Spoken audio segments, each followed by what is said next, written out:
Shalom. First off, I'd like to give all praise, honor, and glory to Yahweh, Bahashem, Yahweh Shai, Yahweh, who the world didn't really call God, and Yahweh Shai, who the world didn't really call Jesus Christ. Secondly, I'd like to give double honor to the apostles and elders of Great Millstone who rule well and who continue to teach us this truth. And salutations to you. I came out there doing the work of Yahweh, Bahashem, Yahweh Shai sincerely. Right? This is another glass of milk lesson, and the topic that we're going to go into is color. All right, believe it or not, color is a very milk subject when you really look into it.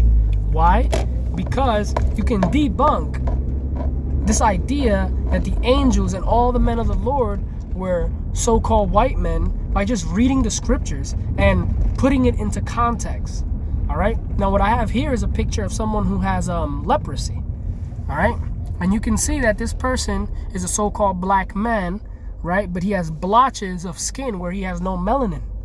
All right, because you're going to come out to find out through the scriptures is that so-called white people, all right, are unmelanated niggas pretty much when you really go down into it, because at the end of the day, our nations are the nation of Esau and the nation and the nation of Jacob. All right, our forefathers were brothers, man.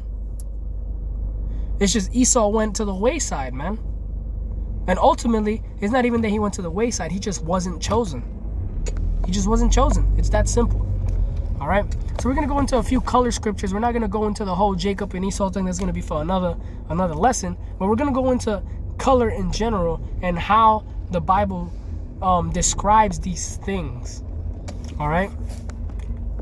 So this is Exodus chapter 4, verse 5 through 7. And it says, that they may believe that the Lord power of their fathers, the God of Abraham, the God of Isaac, and the God of Jacob hath appeared unto thee. Verse 5. All right, this is this is the Lord speaking to Moses. And it says, and the Lord said furthermore unto him, put now thine hand into thy bosom, and he put his hand into his bosom. And when he took it out, behold, his hand was leprous. In other words, the Lord told Moses to put his hand inside his jacket, inside his chest.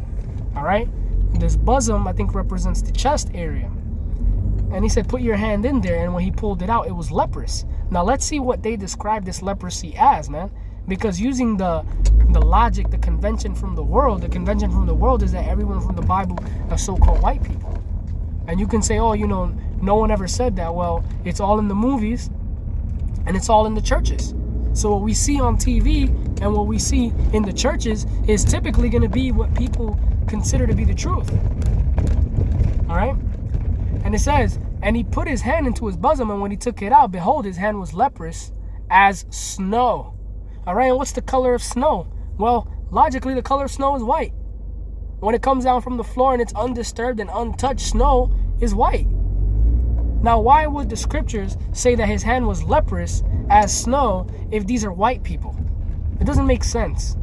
And all it takes is basic common sense for you to see that in order for someone to be described as being leprous and white as snow, it means that they would have to be another color that is not white.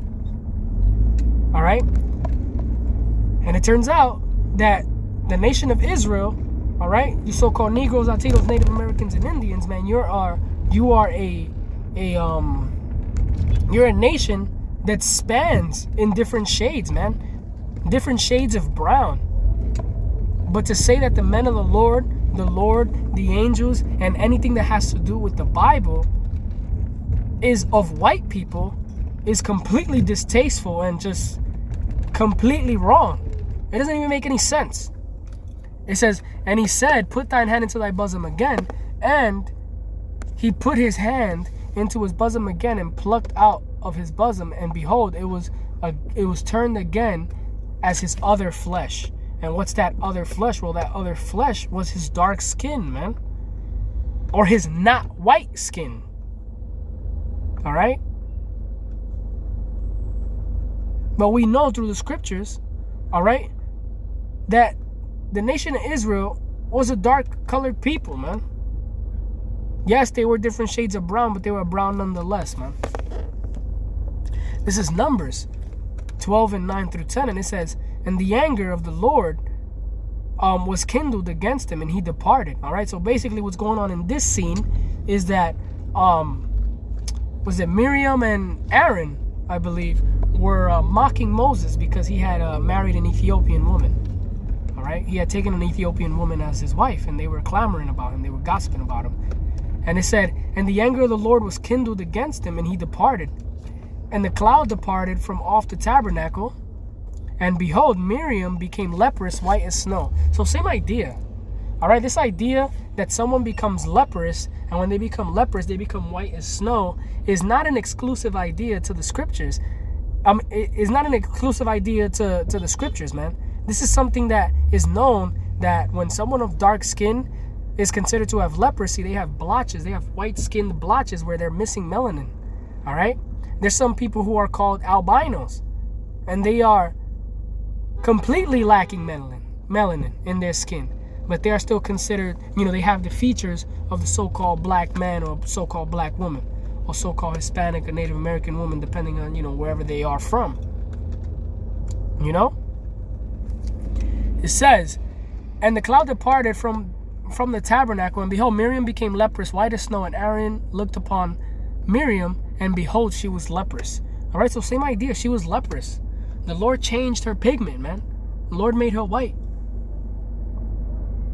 And being leprous, if I'm not mistaken, is considered unclean.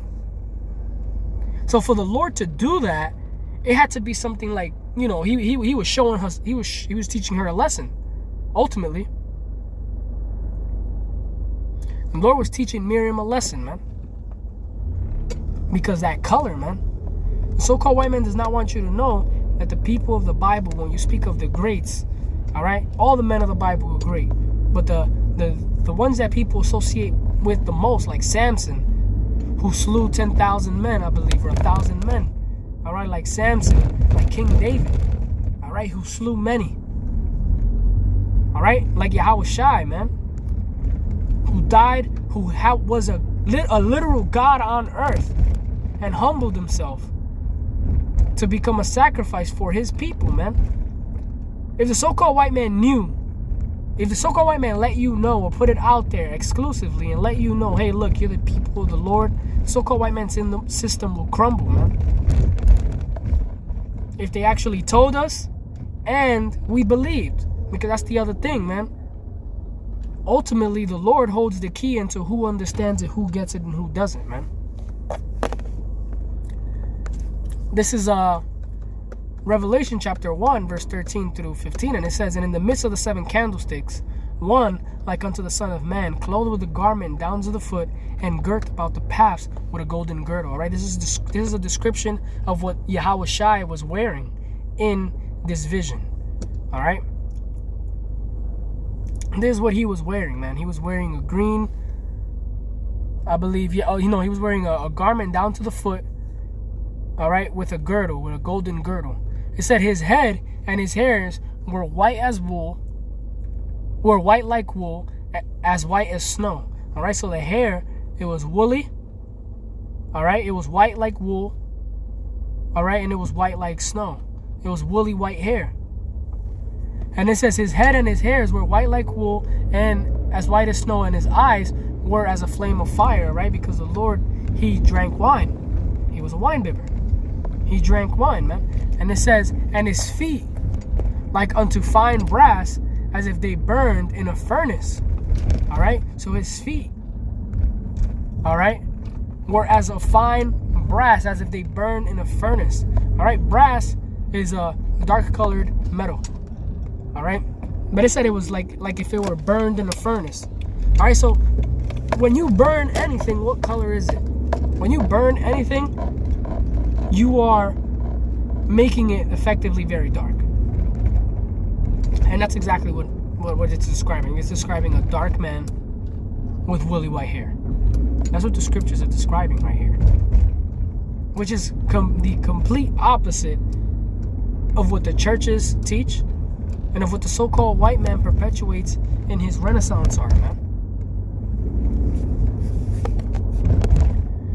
This is Daniel 7 and 9.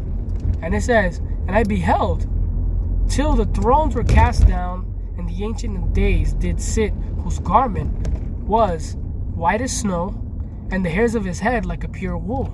His throne was like a fiery flame, and his wheels as a burning fire, right? This is describing the Ancient of Days, all right, which is another title of the Father, all right? Another title of the Father, whose name is Yahweh, which means he is. And that's his name. That's his true name, not God, all right? Not Dios, all right? But Yahweh, which means he is, man. He exists. He did sit, all right? These thrones, man, where the Ancient of Days, where the Ancient of Days did sit, man. And again, it's describing what? The hair on his head, man, because you can tell a lot about a person by the hair on their head. And it says, whose garment was as white as snow, and the head of his and the hair of his head like pure wool. All right. So hey, man, this was a quick one on color, man. So-called white man might want you to think that everyone in the scriptures is a so-called white man, but if you really look into it and you do a little research, you begin to see and you will find out that that is truly not the case. All right.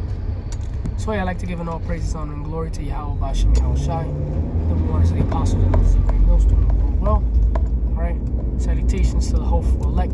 Hope this lesson was edifying, and until next time, shalom.